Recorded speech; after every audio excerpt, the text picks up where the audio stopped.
एक तरफ आस्था है, एक तरफ विवाद। आस्था इतनी कि हर जाति, हर धर्म, हर आम और हर खास का सर इस दरगाह पर सजदे के लिए झुकता है। लेकिन विवाद ये कि दावा किया जा रहा है कि अतीत में यहाँ एक शिव मंदिर था, उस मंदिर को तोड़ा गया और उसी जगह पर दरगाह बना दी गई। फिलहाल मामला कोर्ट में है और ख्वाजा मोइनुद्दीन चिश्ती की अजमेर शरीफ दरगाह चर्चा में। दरअसल अजमेर सिविल कोर्ट में दाखिल एक याचिका में यह दावा किया गया है कि ख्वाजा की दरगाह वास्तव में एक शिव मंदिर की जगह पर बनाई गई है। इस बाबत अजमेर सिविल कोर्ट में सुनवाई से पहले दरगाह पक्ष ने परंपरा, संस्कृति और 800 वर्षों के अपने इतिहास की दुहाई दी है।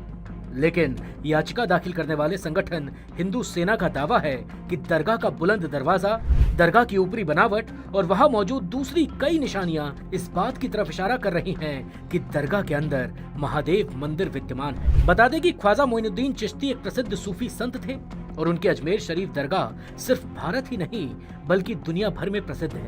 खास बात ये कि आम से खास तक सभी धर्मों के लोग दरगाह शरीफ की जियारत के लिए यहाँ आते हैं, चाहे वो उद्योगपति हो या नेता या फिर अभिनेता।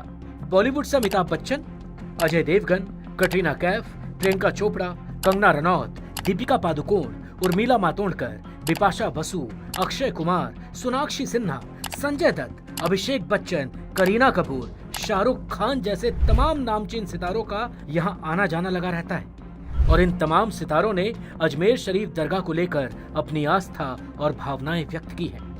लेकिन साल 2014 में फिल्म हैप्पी न्यू ईयर के प्रमोशन के दौरान सुपरस्टार शाहरुख खान ने एक इंटरव्यू के दौरान अजमेर शरीफ दरगाह को लेकर चमत्कार की एक ऐसी कहानी साझा की थी जिसे सुनकर आप भी हैरत में पड़ जाएंगे।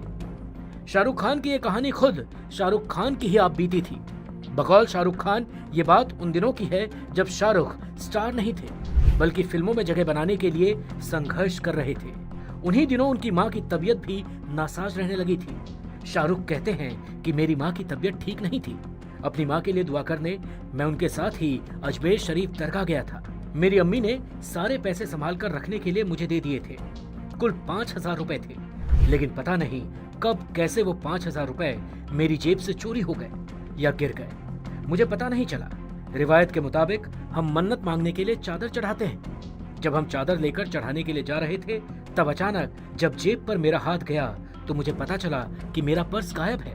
मैं परेशान होकर इधर उधर अपना पर्स ढूंढने लगा तो वहीं पर सामने एक फकीर बैठे हुए थे। उन्होंने अचानक मेरी तरफ देखकर कहा कि कुछ गुम गया है क्या?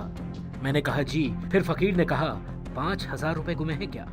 शाहरुख ने आगे बताया, मैं हैरत में पड़ गया कि इस फकीर को कैसे मालूम कि मेरे 5,000 गुम हो गए हैं। मैं परेशान था, समझ नहीं पा रहा था। तब वो फकीर बोले कि यहाँ आया है तो दर से खाली हाथ नहीं जाएगा। 5,000 गवाए हैं, 500 करोड़ कमाएगा।